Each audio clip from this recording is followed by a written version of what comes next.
This video is brought to you by Dr. Kristen R. Bromley's Guitar Method Book Series and Online Music Academy. Hi, I'm Dr. Kristen Bromley. Welcome to my online academy. I love being here helping you with playing the guitar. In this video, I'm going to go over a new strumming pattern. This strumming pattern works in 3/4 time. Now, this is the first time that we've ever done anything in this lesson series in 3/4 time. So I'm going to be introducing 3/4 time as well. We're going to continue to work with G, C, and D7, which we have worked on previously. If you need help with these chords, I do have them up here on the board, or you can check out the videos where they were introduced. This video does accompany Lesson 3 from my Chords and Harmony Books 1 and 2 method book. So if you have that book, you're going to want to turn to page 21. That page has the songs that we're going to be working on to apply these chords and this strumming pattern, and we'll be doing that in the jam-along fashion that we do in this lesson series. So you can jam right along with me and the band to work on this strumming pattern with those songs. All right, let's go ahead and dive in here with 3/4 time.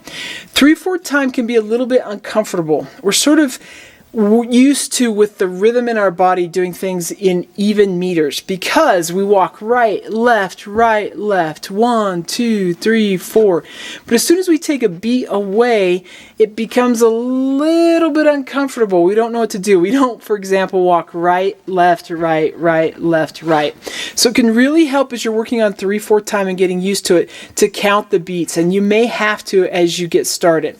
So instead of having 1, 2, 3, 4 beats per measure, we now have 3 beats. 1, 2, 3, 1, 2, 3, and it can help to put a little bit of accent on beat 1. So 1, 2, 3, 1, 2, 3, and of course I'm just muting those strings, lightly touching them at the 5th fret, around the 5th fret, not pressing them down, just lightly touching them as I strum these strings, just working on that rhythm. So 1, 2, 3. One of the easiest things to do if you're used to any kind of dance is to sort of visualize long, short, short, long, short, short of the waltz. So the waltz is in 3/4 time. So 1, 2, 3, 1, 2, 3, 1, 2, 3. Now our strumming pattern is just going to add a down up there in the middle on beat 2. So we're going to have down, down, up, down, down, down, up, down. We're used to having another beat. In the last video that was released, which also goes with lesson 3, we worked on a strumming pattern that had down, down, up, and then down, down, up. So we're kind of dropping one of those beats in essence, and you may just be missing it. So it can help to count 1, 2, up, 3, 1, 2, up, 3, 1, 2, and 3, 1, 2, and 3, just to kind of get used to it. So 1, 2, up, 3, 1, 2, up, 3, or down, down, up, down, down, down, up, down, down, down, up, down, down, down, up, down. Practicing it rhythmically, once you're kind of getting comfortable with it, you can start working on it with each of those chords. So like G, down, down, up, down.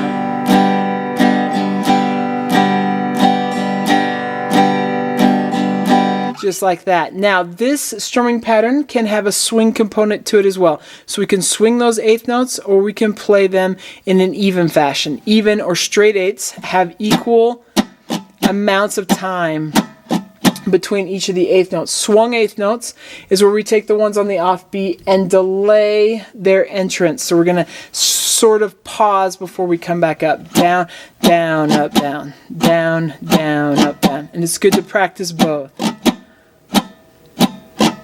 So then we come over here with the G.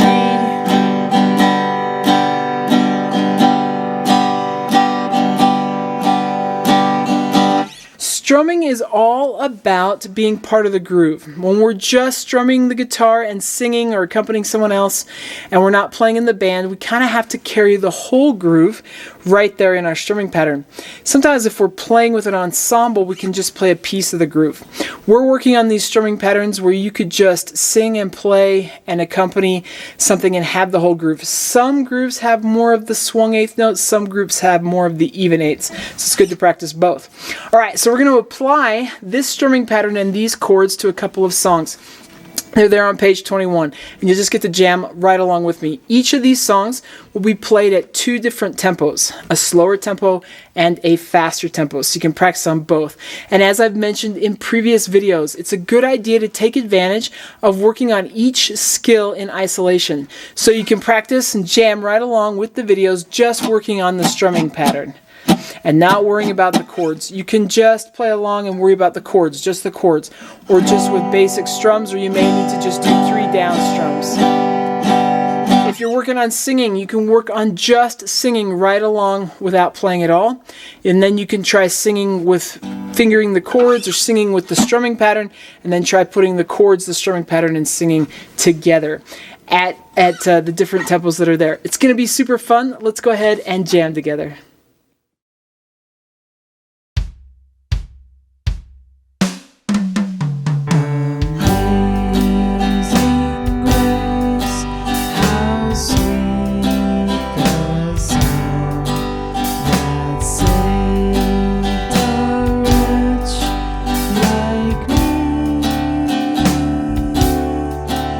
I once was lost, but now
Okay, awesome. 3/4 time can be a little tricky. We're going to have lots of opportunities as we continue through the lesson series to work on strumming chords in 3/4 time.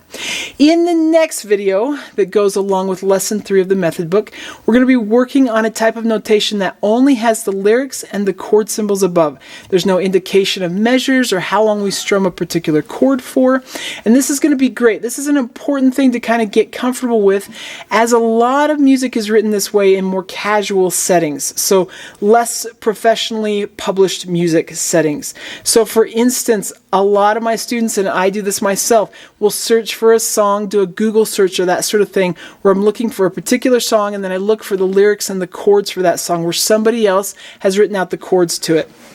And you can find that sort of thing for so many songs on the internet where somebody has done that work, and then you can go and learn to play that song, and that can help you. So we're going to be covering that type of notation, practicing with it with some songs in the next video. It's going to be great. Keep having fun with this. Take care, and we'll see you in more of these videos. Thanks for watching this video. If you found it helpful, please hit the like button and subscribe to the channel. And be sure to check out more great content.